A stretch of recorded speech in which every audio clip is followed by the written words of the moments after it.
Paano gamitin ang extract audio sa BN application? So simulan na natin. Open nyo lang ang inyong BN application. At dito tap nyo lang itong plus icon na nasa kanang babang bahagi. At dito tap nyo lang itong new video. At dito tap nyo lang itong video.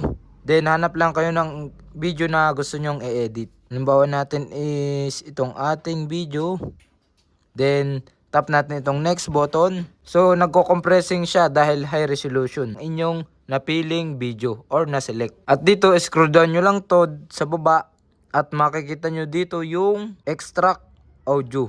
So tap nyo lang yung extract audio.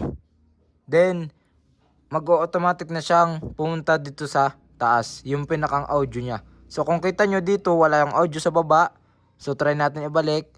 So ayan yung kanyang audio sa baba. Then pag pinindot natin itong extract audio, mapupunta siya ay sa taas. So successful na natin nagamit ang extract audio ng ating BN application.